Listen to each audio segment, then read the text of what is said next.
Romanos capítulo 8. Foi legal com Matos mais cedo aí? Muito bom. Pai, no nome do Senhor Jesus, nós nos apresentamos diante da sua presença. Te pedimos, Deus, para que o Senhor nos dê, nessa tarde agora, espírito de sabedoria e revelação, para conhecermos o Senhor. Nós te amamos, Jesus. Não há ninguém como você no céu e na terra. Enche esse lugar, Deus, com a tua presença.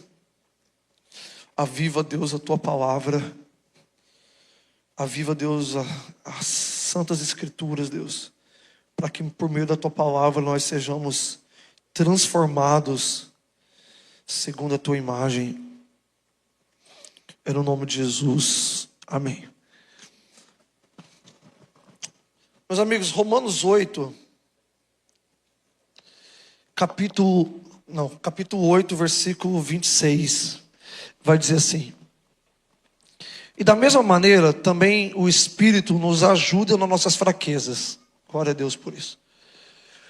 Porque não sabemos orar como convém, mas pelo mesmo Espírito intercede por nós com gemidos inexprimíveis. E aquele que examina os corações sabe qual é a intenção do Espírito. E é Ele que, segundo Deus, intercede pelos santos. E sabemos que todas as coisas cooperam para o bem daqueles que amam a Deus, daqueles que são chamados segundo o seu propósito. Porque os que de antes conheceu, também os predestinou para serem conformes à imagem do seu Filho, a fim de que ele seja o primogênito de muitos irmãos. E aos que predestinou, a estes também chamou. E aos que chamou, a estes justificou. E aos que justificou, a estes também glorificou. Amém, meus amigos? Romanos capítulo 8 é um texto onde nós nos deparamos com a nossa filiação em Deus, onde nós lemos uma perícope, uma porção de uma carta de amor escrita, endereçada a todos nós que queremos entender profundamente a realidade da nossa filiação em Deus. E Paulo aqui vai dizer algo que é bastante assustador, porque a gente não lidaria muito bem com alguém falando. A gente aceita o que Paulo fala, porque primeiro é Paulo, segundo que já morreu, e terceiro que foi escrito há uns 2000 anos atrás, e a gente não tem mais como criticar ele. Mas a verdade é que se alguém chegasse na sua frente com um microfone, como eu nesse exato momento, e te dissesse que ele não sabe orar, já sendo um apóstolo, você ia se assustar e você começaria a desconfiar se esse cara é um pastor de verdade. É ou não é verdade? Mas o que Paulo diz aqui é exatamente isso. Que o Espírito, ele nos ajuda nas nossas fraquezas, porque não sabemos orar como convém. Então nós estamos nos deparando aqui com o maior escritor do Novo Testamento, o maior cara no quesito de plantação de igrejas. Nós estamos falando de um apóstolo que se moveu em milagres, dos quais as Bíblias chamam de extraordinários. É uma das poucas vezes que a Bíblia usa extraordinário, é relacionado aos sinais e maravilhas que Paulo realizou. Nós estamos falando de um grande filósofo, de um grande teólogo, que frente à magnitude da pessoa de Deus, ele não sabe conversar com Deus diante das suas próprias fraquezas. Agora, gente, se Paulo ele não sabe orar, imagina nós, ok? Que não chegamos nem aos pés de tamanha profundidade em Deus. Mas a verdade, gente, é que essa declaração de Paulo de que ele não sabe orar não é uma declaração situacional, ou seja, baseado numa situação, numa crise, algo que aconteceu na vida dele, ou mediante o Paulo está frio na fé. Não, não tem nada a ver com isso. Porque a declaração de Paulo aqui, ela é lógica, ela é da nossa natureza. Ela é para qualquer momento. Nós nunca sabemos orar como convém. E quantos de nós, meus amigos, não ficamos preocupados se as nossas orações, elas são perfeitas? É ou não é verdade? Se nós estamos dizendo as coisas corretas para Deus, e se nós estamos convencendo Deus daquilo que nós realmente precisamos. Mas o que Paulo diz aqui, em outras palavras, é que Deus mesmo assim recebe e ouve orações que são imperfeitas. Deus ouve orações que são fracas, que a gente não sabe expressar principalmente. Porque Paulo está dizendo aqui que, da mesma maneira, o Espírito ajuda nas nossas fraquezas. Ou seja, existe uma fraqueza nossa, que ela é comum, que ela é tanto minha quanto sua, como de qualquer outra pessoa aqui. É que nós não sabemos orar. Então isso não tem a ver com uma situação, isso tem a ver com a nossa vida. Sendo pessoas imperfeitas, nós não sabemos falar com uma pessoa que é perfeita. E isso, gente, vai acontecer até Jesus voltar. Até Jesus voltar, nós sempre apresentaremos a Ele orações que são imperfeitas. Agora, o impressionante disso aqui, não é o fato que Paulo não sabe orar, mas é que Deus não está ouvindo só a oração dele, mas Deus está ouvindo a oração do Espírito Santo. Porque tem alguém orando por Paulo. Tem alguém orando por mim. Tem alguém orando por você. Tem alguém orando por nós. E não é o grupo de intercessão. É melhor do que isso. É Deus orando por mim. Antes eu achava que Jesus orou por mim lá em João 17, que daqui a pouco a gente vai ver.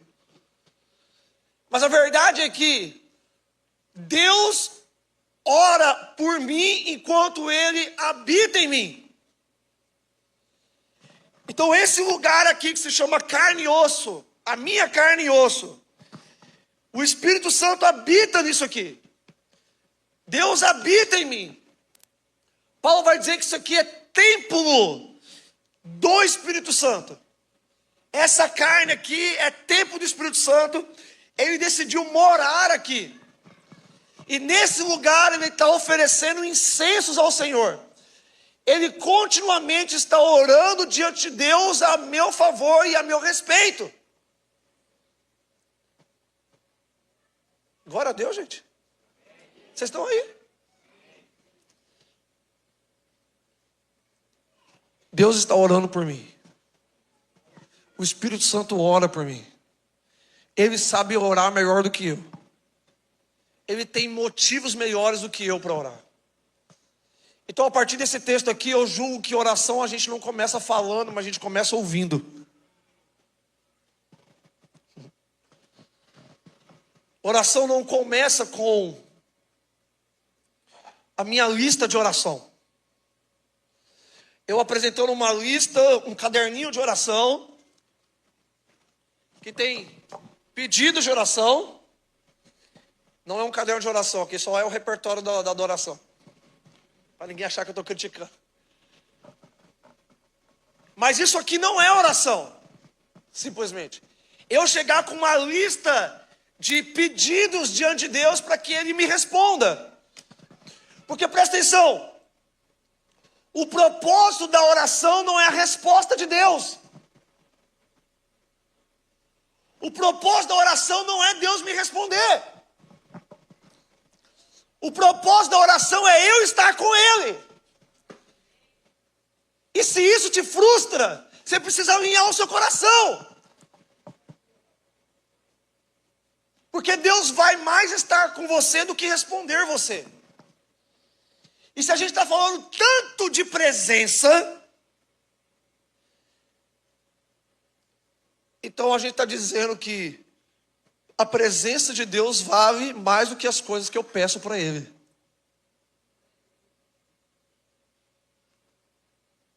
Então, mais importante do que pedir por um namorado ou uma namorada, faculdade, carro, emprego, qualquer coisa que seja boa, o propósito da oração não são os meus pedidos, mas é a comunhão com Deus, é estar com Deus, é eu desfrutar desse diálogo com a pessoa do Espírito Santo.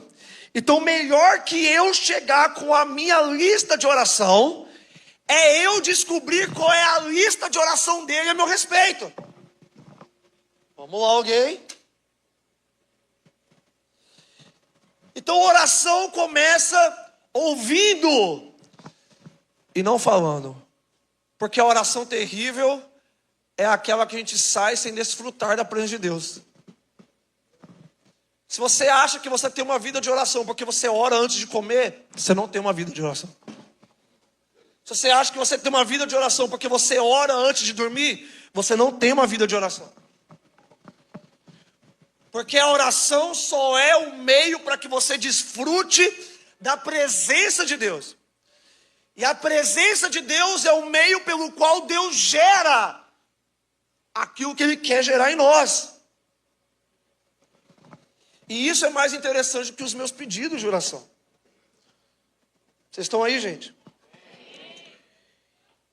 Agora, esse Espírito, ele não apenas ora por mim,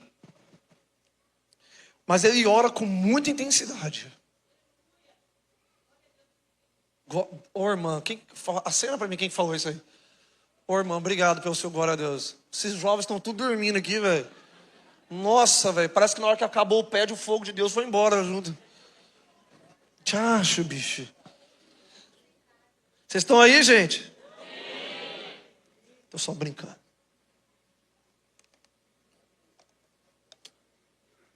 Ele ora com muita intensidade por mim. E não é porque ele grita. E eu não tenho nada contra gritar. Mas é porque aquilo que ele ora por mim, ele quer muito. Aquilo que ele ora por mim, ele quer mais do que eu. E aquilo que ele ora por mim, ele está perturbando Deus a meu respeito. Imagina que você contrata um advogado para pleitear pela sua causa.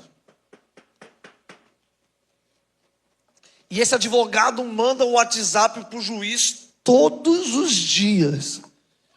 Por favor, responda o Cantarino. Por favor, responda o Cantarino. Por favor, julga a causa do Cantarino. Porque Lucas 18 vai dizer que esse é o mistério da oração. É uma viúva que fica importunando o juiz para que ele a atenda. E Jesus contratou um advogado que vai importunar Deus a meu respeito, que se chama Espírito Santo. Esse Espírito Santo, ele está diante de Deus, diariamente, constantemente, lembrando Deus a meu respeito. Deus, você tem uma obra para fazer no Cantarino. Deus, você tem uma obra para fazer no Cantarino. Hoje é dia de mudá-lo. Hoje é dia de transformá-lo. Hoje é dia de fazê-lo mais parecido com o seu filho Jesus. E tudo que eu preciso fazer é isso que você está fazendo. A minha oração, ela consiste em dizer amém para Deus. A oração bem orada é aquela que eu concordo com aquilo que Ele está orando por mim.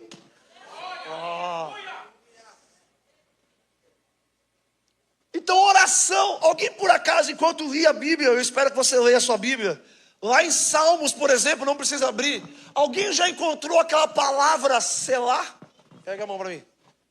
Alguém sabe o que é selar?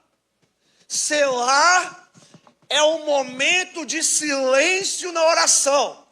É uma pausa dramática para receber a presença de Deus, para só depois a gente continuar orando.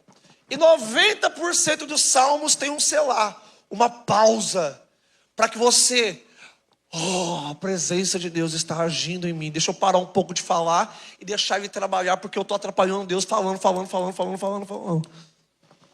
Vamos lá. Então o silêncio também é uma oração. Porque oração não é nem aquilo que eu falo. Oração é com quem eu estou. Então na oração, ela não pode ser um monólogo. O que é um monólogo? É alguém que fica recitando coisas para Deus e só ele fala. A oração precisa ser um diálogo, não um monólogo. Monólogo só eu falo, diálogo eu falo e escuto. Falo e escuto. Eu falo, Deus responde com a sua presença, e aí eu correspondo a Ele. Então a gente fica aquilo que A.W. Tozer vai dizer, num diálogo eterno com Deus. Sabe por que nós oramos pouco? Porque nós oramos as nossas listas. Você já chegou diante de Deus com uma lista de oração, e aí você orou ela toda, quando você foi perceber só passou 5 minutos? Sabe o que isso demonstra? Que você não precisa tanto das coisas que você está orando. Porque se você precisasse tanto do que você está orando, você fica lá 2 horas orando aquela lista. Não vou cair, irmão, fica tranquilo. Eu sou mestre nisso aqui, faz 15 anos que eu faço aqui. Vocês estão aí comigo? Se a sua lista de oração fosse tão importante, ela durava o dia inteiro. Mas às vezes o Espírito Santo fica esperando a gente terminar logo essa lista de oração. Agora vamos falar das nossas coisas, daquilo que realmente importa. Que não é o seu carro, não é a sua faculdade, não é o seu namorado, não é a sua namorada. É eu e você para sempre.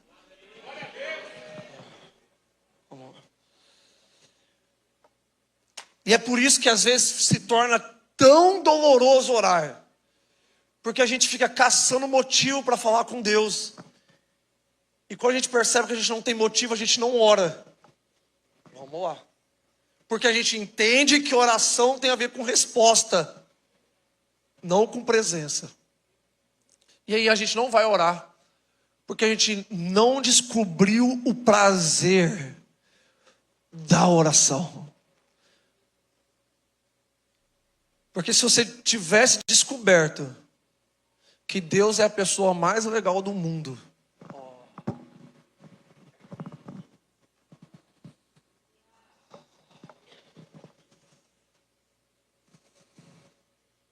gente, deixa eu dizer uma coisa pra você.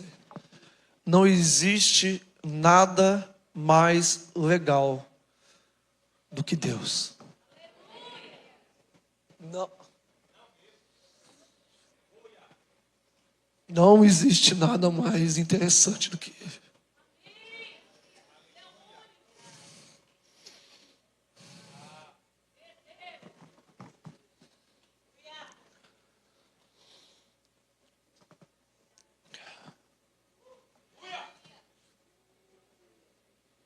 Ele é o assunto mais importante que existe. Oxalá todos os TikToks fossem sobre Ele. Todos os vídeos de Instagram fossem sobre Ele. Oxalá todos os jogos de celular fossem sobre Ele.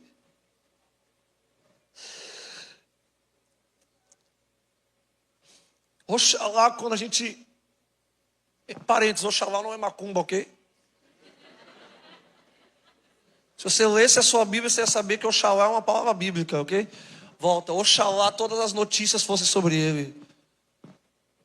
Imagina você ligar na televisão, notícias sobre o Espírito Santo, notícias sobre Jesus, notícias sobre o Pai, notícia de avivamento, notícia de cura, de libertação, e aí você vai assistindo televisão e aí é o único assunto.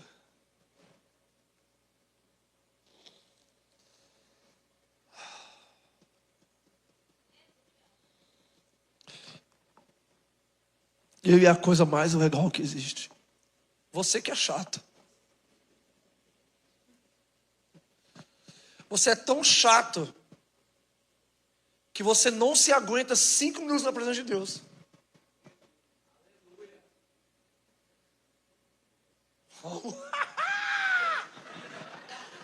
Você é tão insuportável que você não se aguenta 2 minutos. É você que é muito chato, boring. Você é tedioso. Então a oração não é sobre você, cara. E enquanto ela continuar sendo sobre a sua chatice, você não vai descobrir o quão prazeroso ele é. O quão interessante ele é. O quão insondável, magnífico, excelso, majestoso, raro, único. Ele é incomum.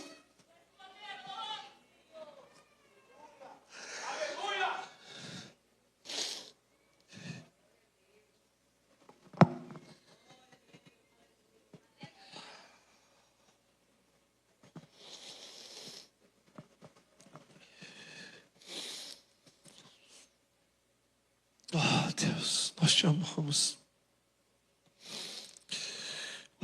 Não há ninguém como você, Deus. Nós te amamos.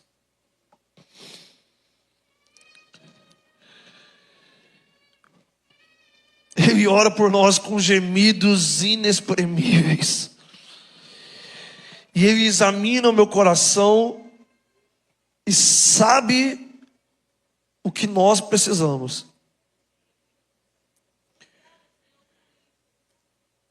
E nós sabemos que todas as coisas cooperam para aqueles que... Então não é todo mundo. É para aqueles que amam a Deus. Aqueles que têm afeto, afeições por Deus. Como vai dizer meu amigo Gregório McNutt, Deus tem feelings. Deus tem movimento. Deus tem sentimento. Se você não tem lágrimas nos olhos, você é uma pessoa infeliz, porque foi Deus que nos encheu com o dom das lágrimas. E eu oro para que Deus restaure em você o privilégio de chorar, porque chorar é coisa de homem de Deus. Homem podado. Eu ia falar uma palavra, mas aqui na Bahia é tudo lá ele. O irmão já ia fazer assim, ó, para mim.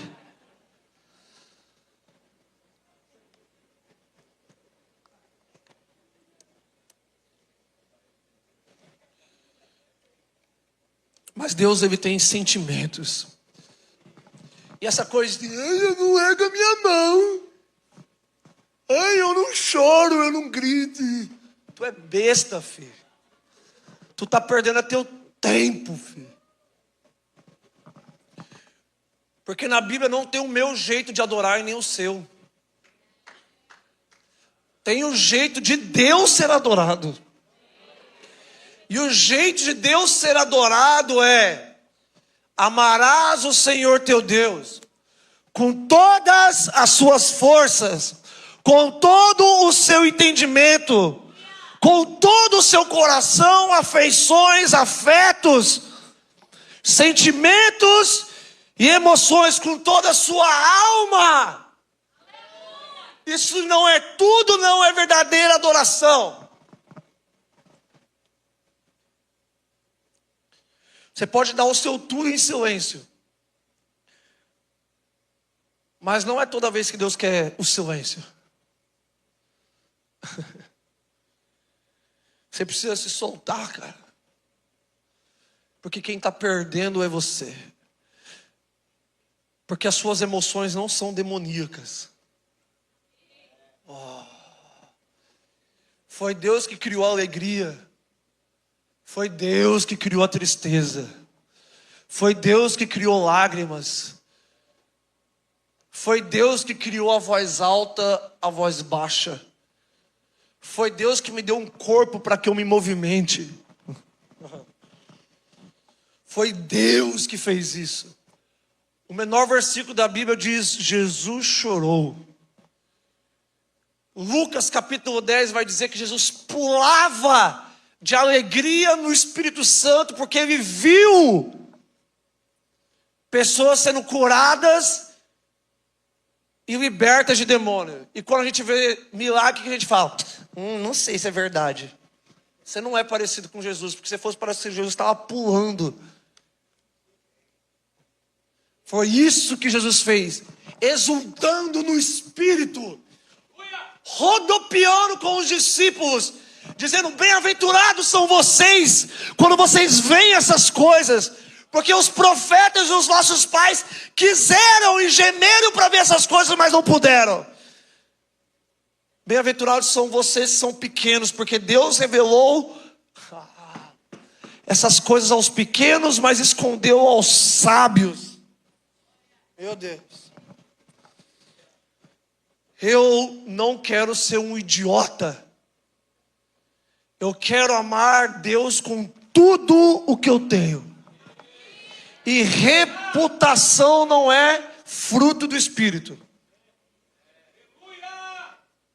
Procura lá nos 9 frutos do Espírito, ver se está escrito reputação. Não está.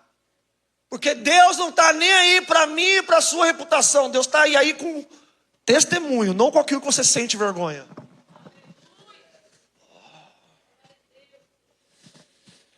É por isso que Deus ama pessoas que o amam.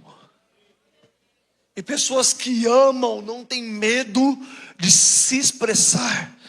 Então, sabemos que todas as coisas cooperam para o bem daqueles que... Oh, meu Deus! E aí Jesus vai dizer: bem-aventurado aquele que me ama mais do que seu pai, do que sua mãe, do que os seus irmãos e as suas irmãs, do que a sua própria esposa. Esses são dignos de mim. Meu Deus. E que preciosidade é dar bom dia para Deus antes da minha esposa. E dizer te amo para Ele antes de dizer te amo para ela. De pensar nele antes de pensar nela. Porque o amor de volta a Deus vai me tornando digno dele mesmo. Porque nós só podemos amá-lo porque ele nos amou primeiro. E alguém que não expressa amor é alguém que está recebendo pouco amor.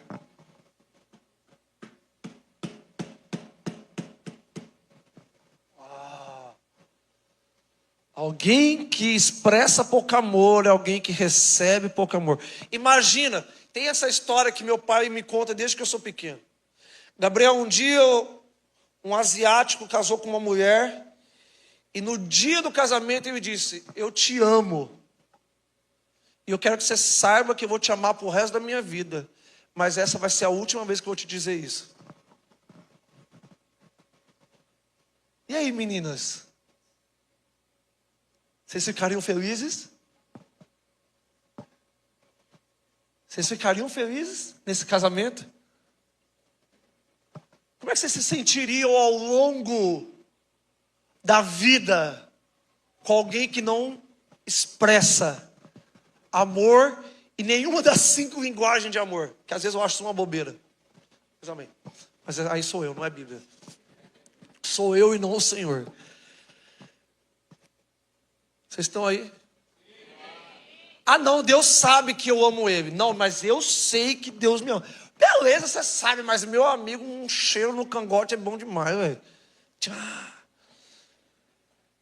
Sabe quando Deus entra num lugar, o seu coração se aquece e fica igual Lucas 24. Não é à toa que o nosso coração ardia enquanto ele falava. Aqueles que amam a Deus e que são chamados segundo o seu decreto. Então, pelo que vamos lá, por quem que o Espírito está orando? O Espírito está orando por aqueles que amam a Deus. Tem alguém que ama a Deus aí? Mas ama de verdade mesmo? Ama de maneira pura, verdadeira, genuína. Sabe quando você ouve o nome dele e tudo em você estremece, mexe? Você fica... cara. Então o Espírito está orando por aqueles que amam a Deus segundo o seu propósito. E aí de novo a gente cai na armadilha de achar que o propósito da qual Deus está orando por mim é o meu carro, a minha faculdade ou o meu ministério. Não. Por que Ele está orando por mim? Qual que é o propósito que Ele está orando por mim? Qual é o decreto? A ordem de Deus a meu respeito é que os que antes conheceu, também os predestinou para serem conformes à imagem do seu Filho. O Espírito está orando por aqueles que amam a Deus, para que eles cumpram o propósito de Deus, que é ser parecido com Jesus. Sinto muito por você se isso não te empolga. Porque o meu destino não é a África.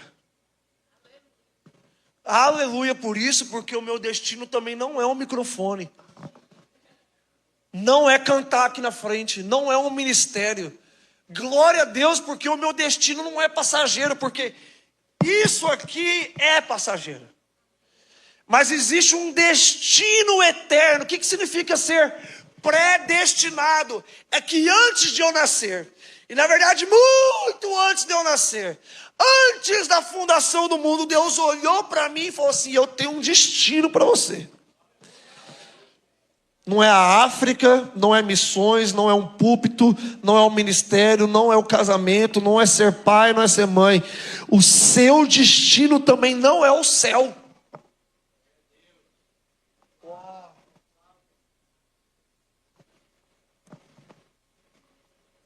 Não vou mexer na doutrina de ninguém não, vai. O seu destino não é o céu, o seu destino é Jesus. Gente, eu poderia ir para o inferno. Se eu fosse com Jesus, ia ser o céu. Porque até o céu sem Jesus é um inferno. Porque eu não estou interessado em ruas de ouro.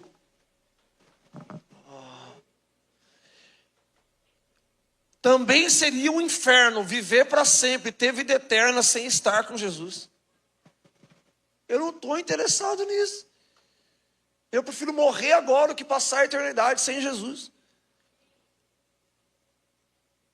Gente, o que é inferno? Presta atenção. Presta atenção comigo? Sim.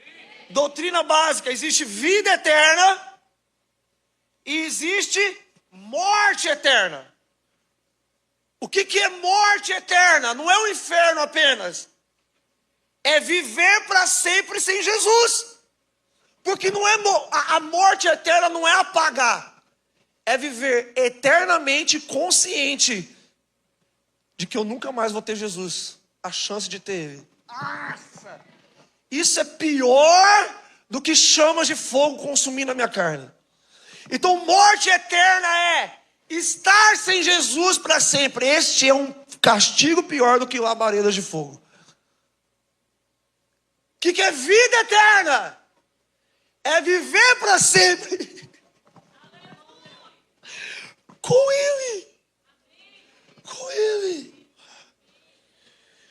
Então o meu destino não é o céu, meu inferno não é a África, não é o ministério.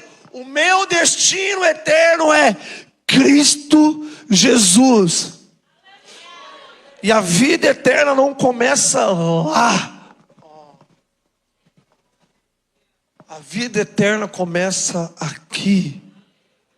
Porque João 17, versículo 3, Jesus mesmo define o que é vida eterna. E a vida eterna é te conhecer o Deus único, verdadeiro, e ao seu Filho a quem enviaste. Conhecer por experiência, conhecer por amizade, conhecer por proximidade, conhecer por meio da oração, conhecer por meio da adoração, que manifestam a presença de Deus no nosso meio. E diariamente, os 20 minutos, a 1 hora que eu passo com Ele, as 2 horas que eu passo com Ele, eu entro no ambiente da eternidade, porque Jesus é o Pai da eternidade. Ou seja, Jesus vem antes da eternidade. Jesus é aquele que gera a eternidade. Jesus não está nem dentro do tempo. Então a eternidade não é nem o meu destino. O meu destino é a pessoa de Jesus, que diz que Ele é o Pai da eternidade. E quando eu entro nesse ambiente, eu desfruto da glória dele. E o que é glória? Glória não é uma experiência. Por mais que a gente experimente a glória de Deus por meio de experiências. E eu te garanto, eu acredito mais nelas do que você. Eu acredito em todo tipo de experiência com Deus.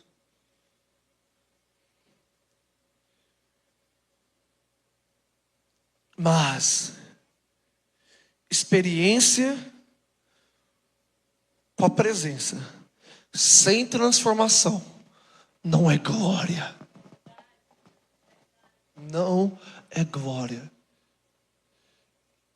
E desculpa, amigos, eu não vim atrás da presença. Porque eu não quero tratar essa presença como uma coisa. Eu vou ali experimentar uma coisa. Não, cara.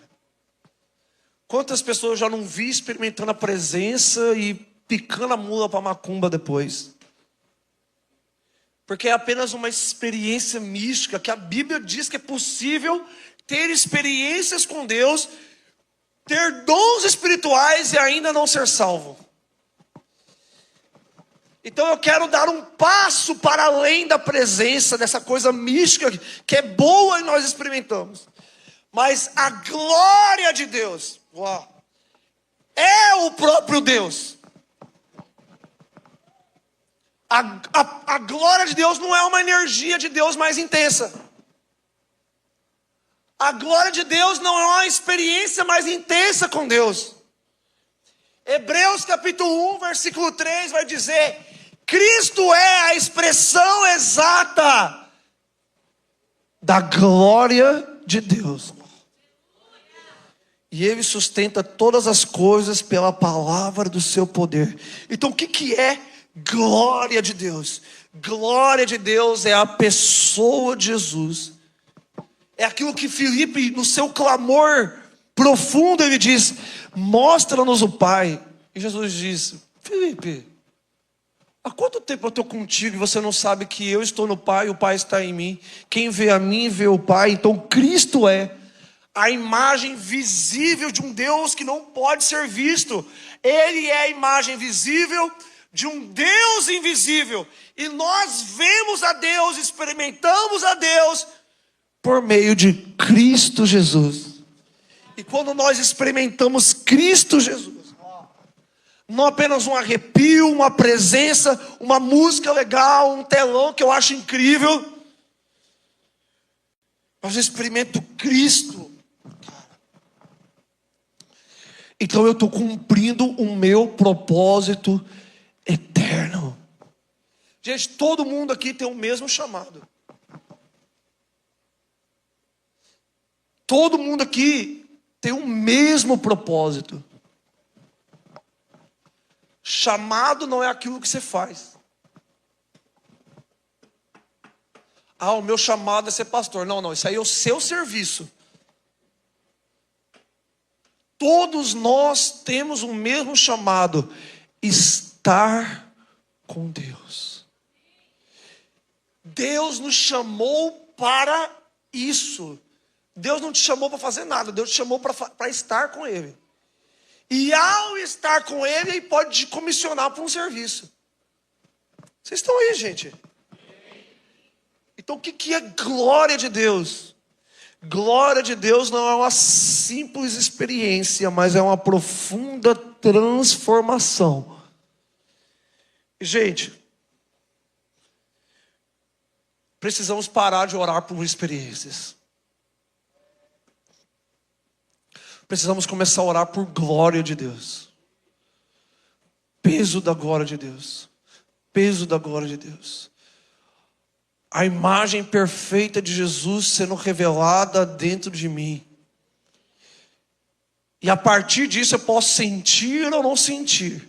Mas isso vai produzir em mim consciência de que Deus, mesmo em silêncio, está trabalhando em mim para que eu seja parecido com Jesus.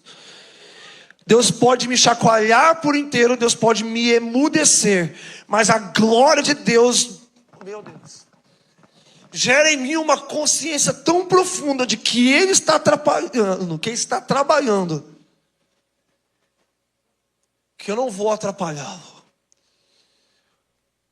Eu vou entrar na presença dele e dizer: faz o que você tem que fazer, e eu estou aqui.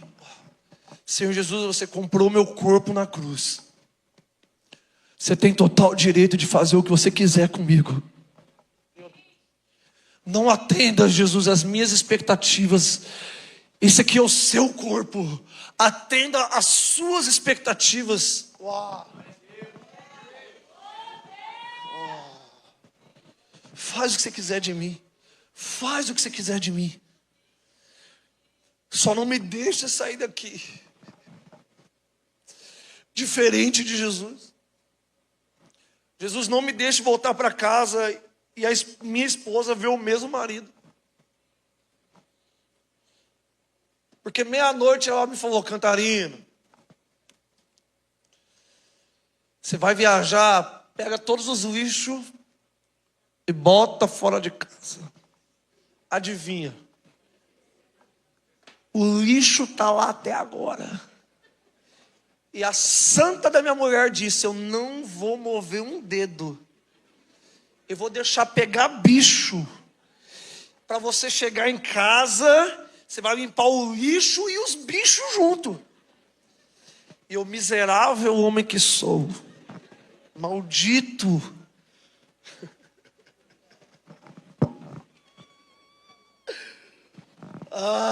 Eu quero voltar para casa. Ela falou assim: aí ó, pelo menos voltou diferente esse desgraçado aí. E não pode falar desgraça aqui não. Foi mal, pastor. Igual lá no... Parei ali na frente do carro, velho. Que desgraça de PT é essa, pastor? Não pode, aqui é Bahia, porra. O quê? O Alê falou a mesma coisa. Putz, grilo. Perdão, gente, onde a gente mora não é tão forte quanto é para vocês aqui. Isso se chama regionalismo. Mas o que eu estava falando mesmo, pastor? Eu quero voltar para minha casa e eu estar diferente quando eu voltar. A minha esposa merece um marido parecido com Jesus. Ela não merece esse desgraçado que eu sou. Esse pedaço de ser humano. Machucado de cabeça. Tem alguém machucado de cabeça também? Ixi, mano, ela apontou pra você assim. Você é o problema da relação. Mas fica tranquilo, eu também sou. Põe a mão no seu coração e faz assim, ó. Eu sou machucado de cabeça.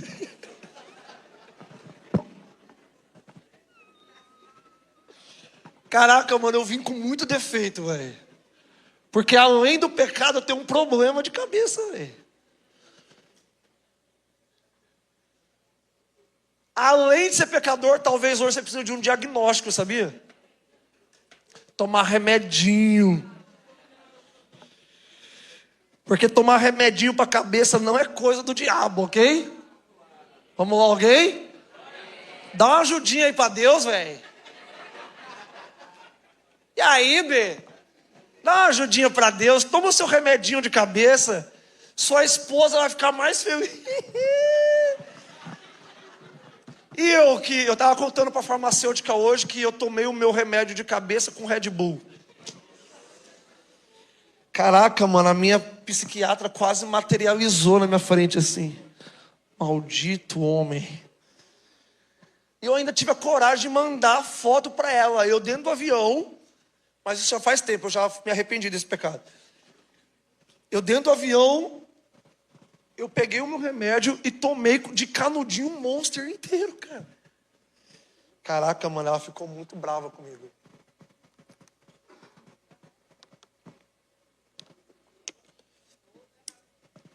Vocês estão felizes? Vai que Jesus te cura do TDAH hoje. Vai que Jesus te cura do autismo hoje. Caraca, mano, ninguém ora por mim, velho. Porque as pessoas estão tão conformadas com TDAH e autismo que agora só dor de cabeça que importa. Só AIDS, câncer.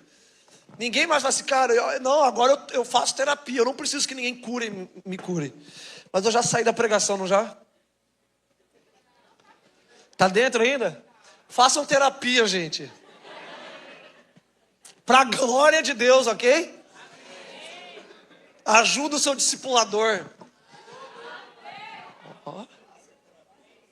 Faça terapia. Eu sou psicólogo. Eu não pareço nada, gente. Eu não pareço crente. Eu não pareço pastor. E eu não pareço psicólogo. Mas eu juro, eu casei virgem. Nunca usei droga. Caraca, mano, você tá me tirando, velho. Na moral.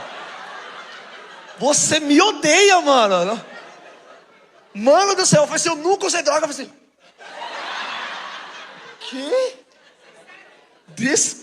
Ela fez assim, pô, velho, para de mentir, mano. Na moral, tá todo mundo vendo que tem sequela. Mano, na moral, eu vou te expor no Facebook. Gente, nunca desviei, nunca usei droga. Casei virgem pra glória de Deus. Sou o que sou, tenho um coração. Nasci crente. Antes de eu nascer, eu já era filho de pastor. Mas eu preciso muito de Jesus, gente. Muito de Jesus.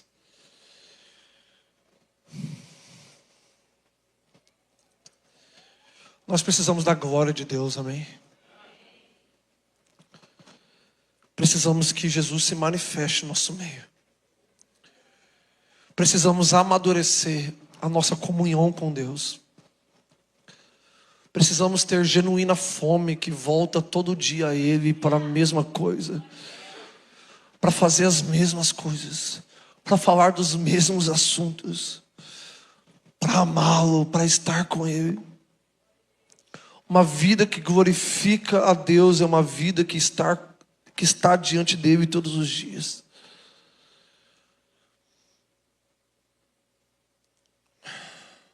E a vida eterna é essa. Te conhecer para sempre. Eu vou terminar nesse texto aqui, que eu já não sei há quanto tempo que eu estou falando. Mas abra comigo lá em João 17. E aí, na próxima vez que eu pregar, que vai ser ainda hoje, pelo que parece, eu vou partir desse versículo aqui para a gente falar. Porque nessa pregação, vocês estão comigo, gente? Nessa pregação aqui, eu estou falando sobre ter comunhão com a glória de Deus. Na próxima pregação eu vou falar como glorificar a Deus. Porque a vida que glorifica a Deus não é uma vida só de monges que ficam orando e contemplando a Deus, mas é uma vida de obediência ao Senhor. Mas antes de obedecer, eu preciso me tornar um com o Senhor. Eu preciso que Deus, Ele provoque no meu coração um casamento de tudo que eu sou com tudo que Ele é. Gente, a gente precisa de mais Bíblia, amém? Vocês têm escola bíblica dominical aqui? Só falta você vir. A gente espera muito a sua presença. Porque Deus está cansado de crente burro, velho. Deus está cansado de crente burro que não lê a Bíblia, velho. Sério, gente.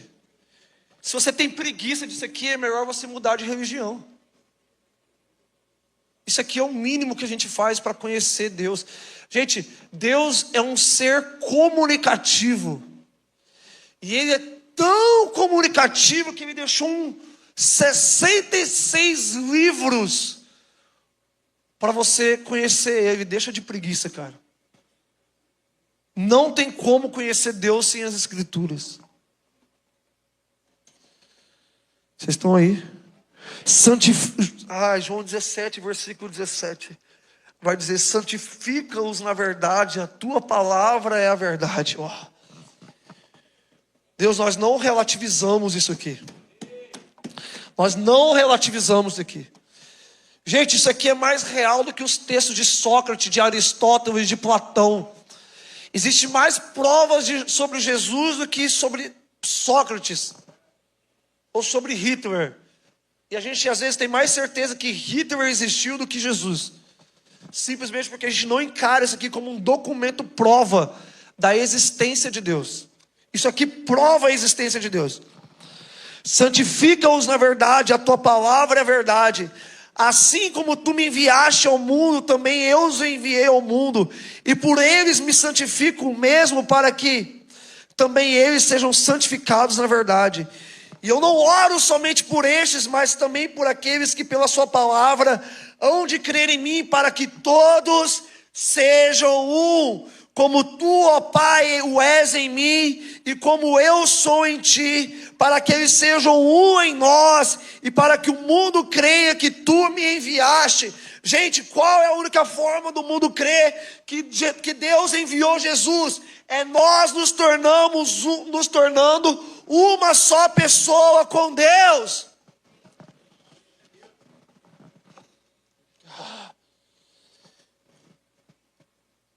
Nós precisamos orar isso aqui desesperadamente.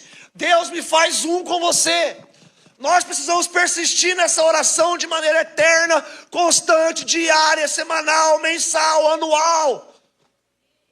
Deus, me faz um com você. Essa precisa ser a ambição das nossas vidas, porque essa é a única maneira de glorificar a Deus. Isso é glória de Deus. É quando eu deixo de ser eu mesmo. Deus nunca me chamou para eu ser eu mesmo.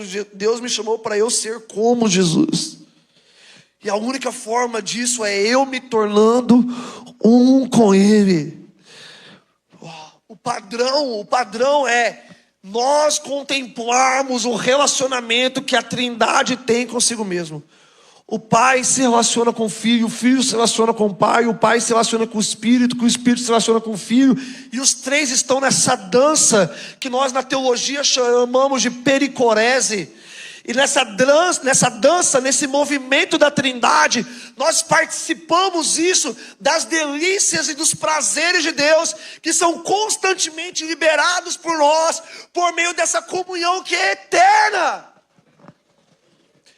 O lugar mais prazeroso para estar é dentro desse lugar chamado a unidade da Trindade. Eles são um só e eu quero estar aqui dentro, assistindo como é que eles se olham. Uau! Como é que eles se sentem, como é que eles se amam. Como é que o Pai ama o Filho, como é que o Filho ama ele de volta, como é que o Espírito participa dessa dinâmica. Eu fui criado para estar nesse lugar de unidade com eles. Como? De um jeito muito simples. Oração, palavra, adoração. A única coisa que vai nos satisfazer é esse lugar chamado glória de Deus. Versículo 24. Pai, aqueles que me deste, eu desejo que onde eu estiver, também eles estejam comigo, para que vejam a minha glória que me deste. Porque tu me amas, antes da fundação do mundo. Gente, qual que é o desejo de Jesus?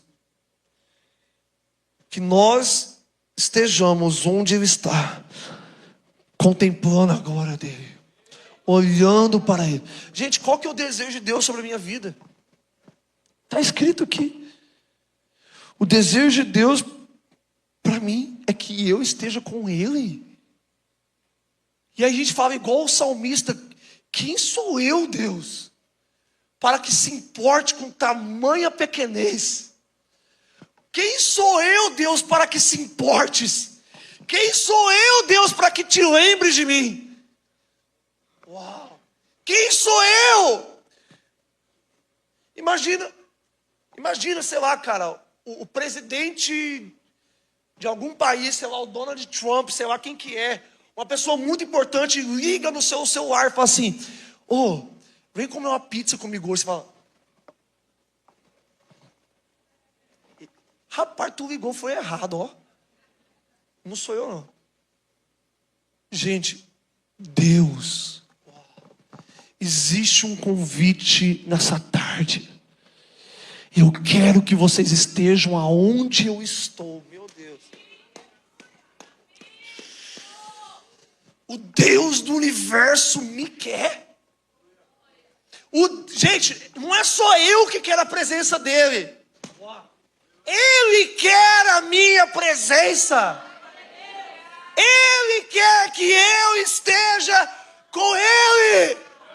E quem sou eu, Deus, para que tu se lembres de mim?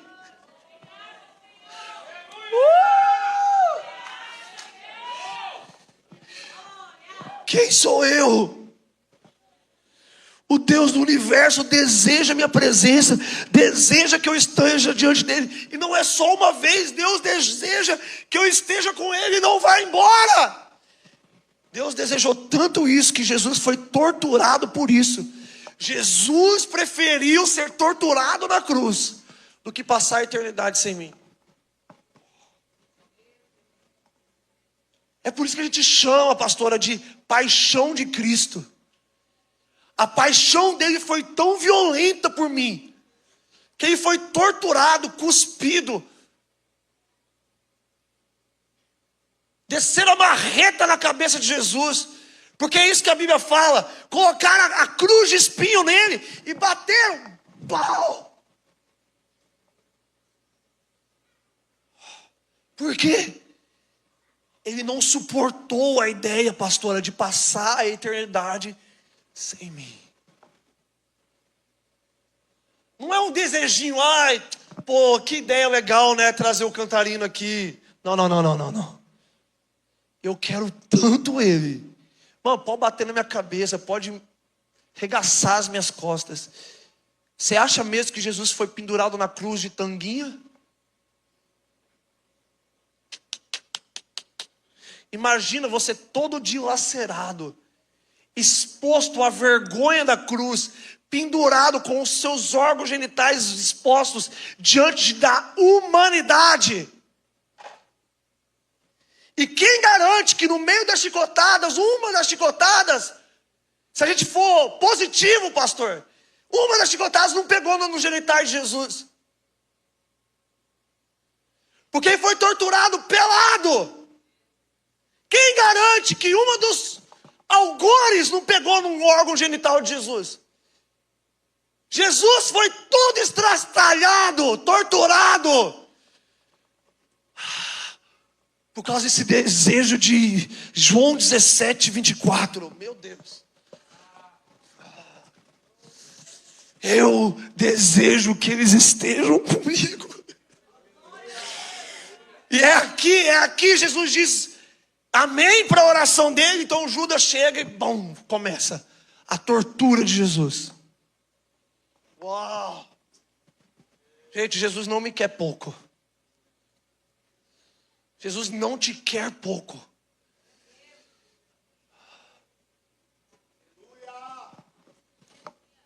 Ninguém te ama desse jeito. Olha, pastor, eu queria casar com aquela menina ali. O que você está disposto? Meu filho, pode me botar pelado no meio da cidade que eu caso com ela. Pode me arrebentar no meio da cidade, me torturar que eu caso com essa menina. Não.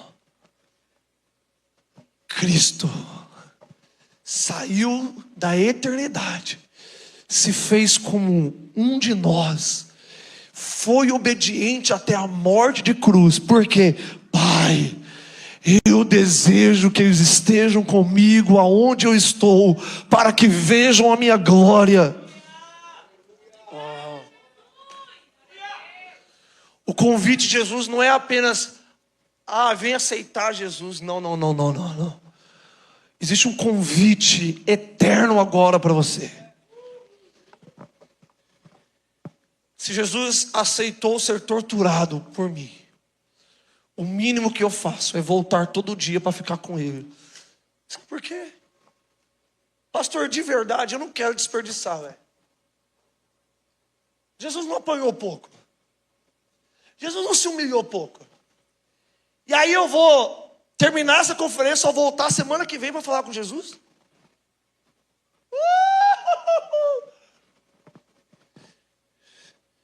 Eu vou permitir Jesus ser torturado para eu ficar com Jesus só 40 minutos da minha semana? Eu vou olhar Jesus sendo torturado para eu ter 5 minutos de oração? Eu vou olhar Jesus sendo torturado para que eu leia 3 capítulos da Bíblia e está tudo bem? Ô, gente, eu percebo que a gente está perdendo o coração de Jesus de vista. Oh, cara, Ele me ama. Ele tem ciúmes de mim. O seu amor é como um furacão.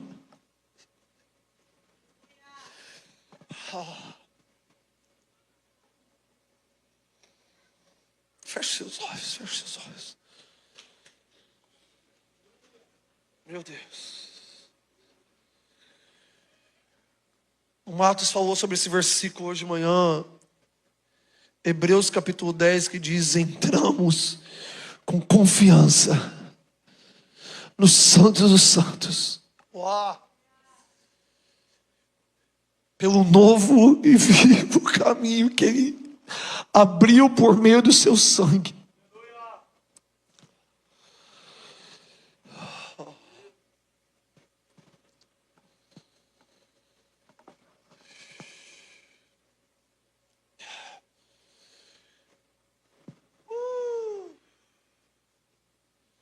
Ele está nos atraindo, não com peso, não com culpa,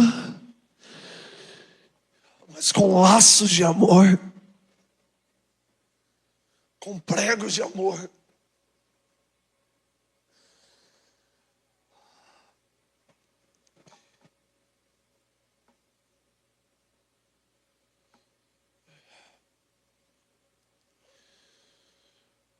Pai, manifesta a tua glória nesse momento. Permita-nos ver a tua face.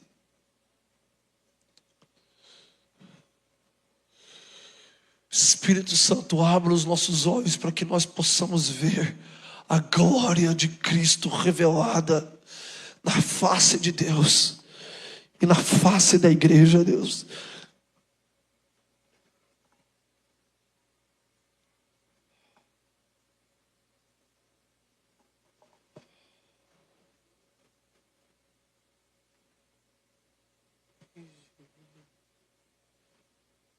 Seu amor é como um furacão, e eu me rendo ao vento de sua misericórdia. Então de repente não vejo mais minhas aflições, e só vejo a glória, e percebo como maravilhoso Ele é, e o quanto Ele me quer. Ele tem ciúmes de mim. O seu amor é como um furacão, e eu me rendo ao vento de sua misericórdia. Então de repente eu não vejo mais minhas aflições, eu só vejo a glória, e percebo quão maravilhoso Ele é, e o quanto Ele me quer. Oh, Ele me amou.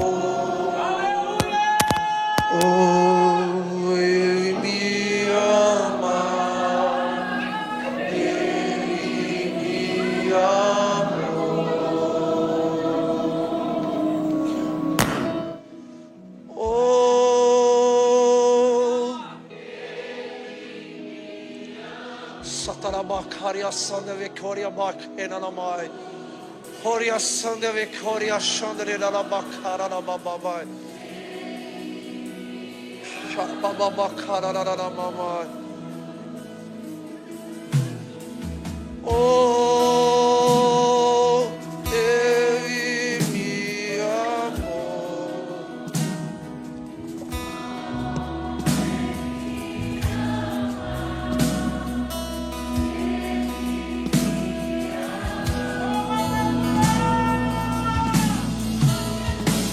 Me ama.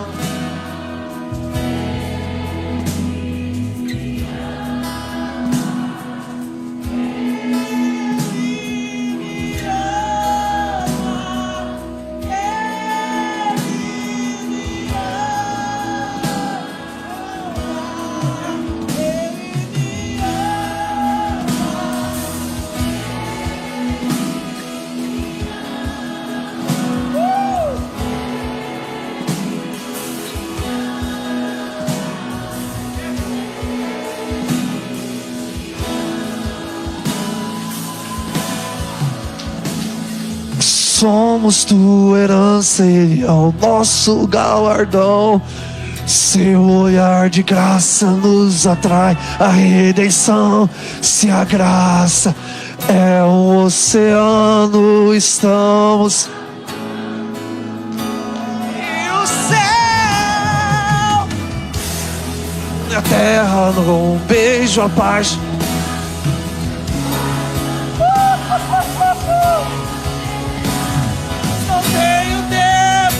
Somos a sua herança, somos a sua herança.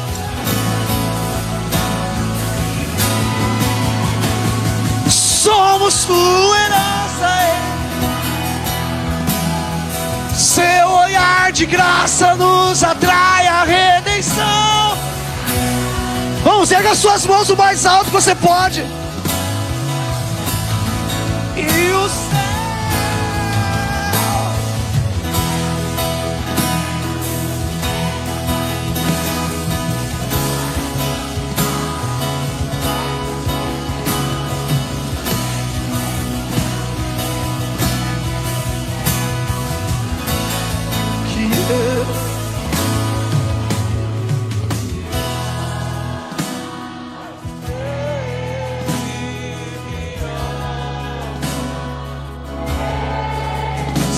Sim.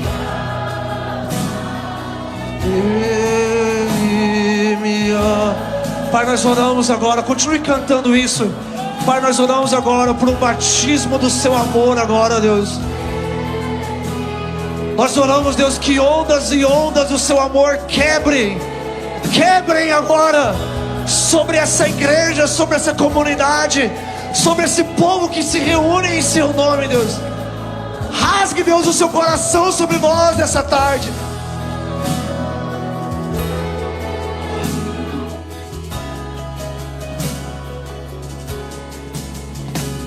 Me ama.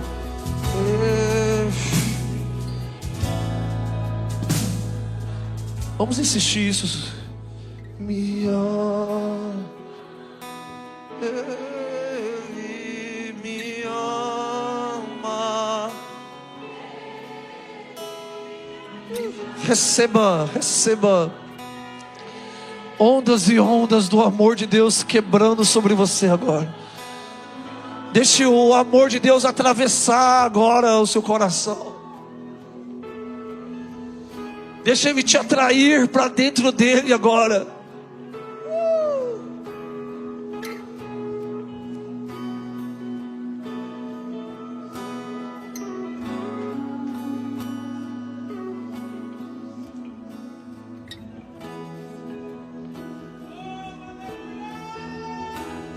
Estenda suas mãos como se fosse receber algo.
Vamos, sem pressa, vai, sem pressa.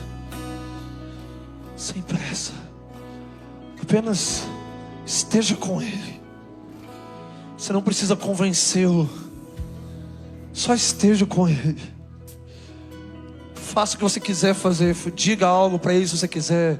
Se ajoelhe se você quiser. Deite se você quiser. Sente se você quiser. Fique de pé se você quiser. Mas apenas esteja com Ele. Desfrute dos insondáveis amor de Deus. Do insondável amor de Deus. Esquece a liturgia. Esquece a banda. Jesus está aqui. Você não precisa chamá-lo. Você não precisa mais atraí-lo. Você não precisa chamar a atenção dele. Ele está aqui. Não interessa se você sente, se você não sente. Ele está aqui. Ele não precisa te convencer que Ele está aqui. Apenas esteja na presença dEle. E permita que o seu coração se interaja com a presença e com a glória de Deus.